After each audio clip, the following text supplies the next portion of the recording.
Salutations, salutations et bienvenue sur Educast.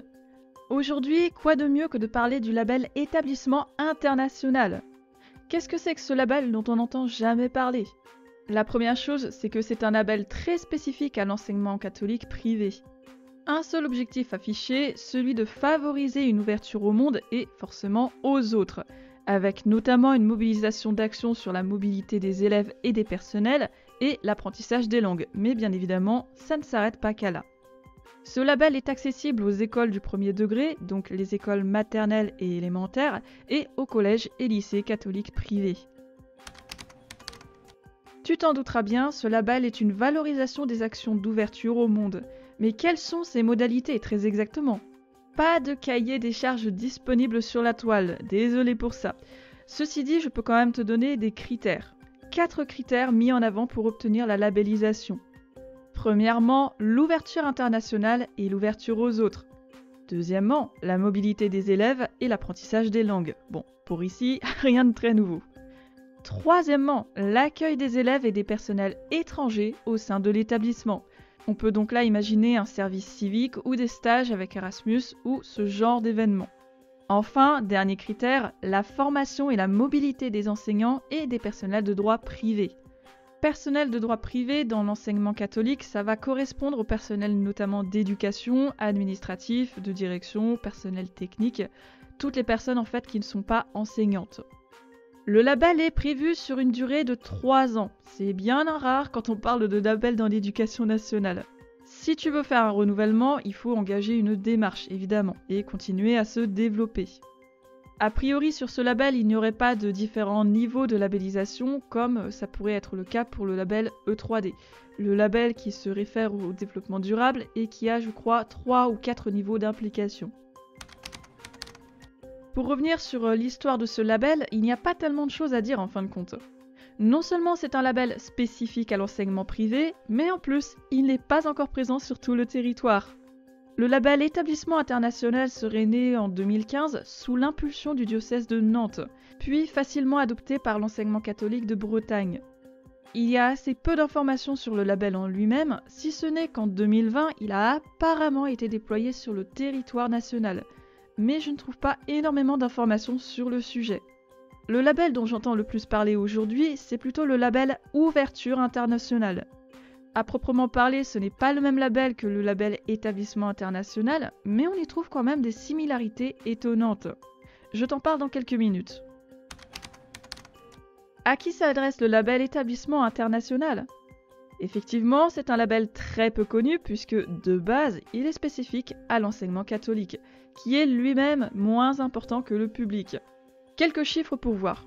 Sur les presque 59 000 écoles et établissements du second degré sur l'année 2022-2023, seulement 7 249 font partie du privé. Donc forcément, tu t'en doutes bien avec ces chiffres, l'impact du label est réduit. Tellement réduit qu'on ne sait pas réellement combien d'établissements ont été labellisés. À ce sujet, ce sera l'enseignement catholique de Bretagne qui donne le plus de chiffres. Il est dit que, en 2018, 10 établissements ont été labellisés et en 2019, 12 autres établissements se sont rajoutés. Donc, clairement, c'est un label de niche que tout le monde ne peut pas se permettre. Après tout, derrière cette ouverture, il y a quand même un budget. On parle de voyages scolaires, de conférences, d'énormément d'actions qui mettent en valeur toute l'ouverture au monde et aux autres. Donc, à qui va s'adresser ce label ? Ce sera plutôt une vitrine pour les établissements, surtout aux portes ouvertes. On parle d'un label qui favorise l'ouverture aux langues, donc évidemment beaucoup de voyages à mettre en place, d'actions à l'international, un budget et aussi une très belle vitrine pour toutes les actions de communication. Donc en soi, ce sont plus les familles qui sont rassurées par ce label. Dans cette école, il n'y a pas que le cours en classe. C'est vivant et l'enfant a l'occasion de voyager à, entre autres, moindres frais, ou pas. En tout cas, il y a de l'animation et il y a une ouverture. Alors, on a 2 labels différents, l'établissement international et ouverture internationale. Quelles sont les différences entre ces 2 labels ? Déjà, et ça ne va pas tellement arranger nos affaires, ces 2 labels ne sont pas à confondre, mais ça va être difficile parce qu'ils sont tous les 2 spécifiques à l'enseignement catholique. Voici quelques différences que je peux noter entre les 2 labels sans m'étendre car je voudrais quand même faire un épisode pour chacun d'eux. Dans le label établissement international, le logo est représenté avec un globe au centre et 5 personnes qui l'encerclent en se tenant la main. C'est un label qui est très peu diffusé dans l'enseignement catholique en dehors de la Loire-Atlantique et de la Bretagne. Le label ouverture internationale, en revanche, c'est une autre paire de manches. Son logo est plus sobre et arbore un globe avec une face Europe, Afrique et Amérique. Il a été créé en 2013, soit à peu près 2 ans avant le label établissement international. Sur ce label-ci, il y a 3 niveaux de labellisation, alors que le label établissement international n'a qu'un seul niveau. Le label ouverture internationale est aussi accessible de la maternelle jusqu'au supérieur, alors que l'autre label l'est de la maternelle jusqu'au lycée.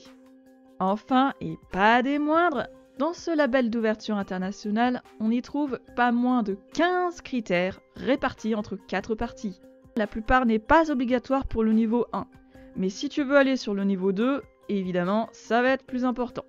Donc en fin de compte, il y a assez peu de différence entre les deux labels, si ce n'est sur le nombre d'établissements labellisés et sur la portée du label. C'est donc un label qui s'intègre entièrement à l'enseignement catholique et que l'on ne retrouve pas dans le public. Dans ce cas, y aurait-il justement un équivalent dans l'enseignement public ? A priori, on parlera de la démarche Erasmus+, ou du label Euroscol. Ceci dit, les deux peuvent aussi s'intégrer au privé. Donc le privé peut à la fois combiner le label international et le label Euroscol. Ceci dit, un petit rappel, Euroscol c'est un niveau plus européen qu'international. En dehors de ça, il n'y a pas tellement d'équivalence dans l'enseignement public. Eh bien, nous voici déjà sur la fin de l'épisode. J'ai conscience que ce fut très court.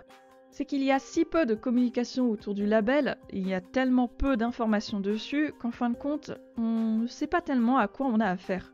C'est un label qui est spécifique à l'enseignement catholique, comme d'autres labels sont spécifiques à certaines académies. Soit. En tout cas, c'est tourné vers l'ouverture à l'international. Sur ce, je vais te prêter la bonne journée, surtout veille bien à me le rendre un de ces 4. Je te dis à la prochaine. Porte-toi bien et ne baisse pas les bras.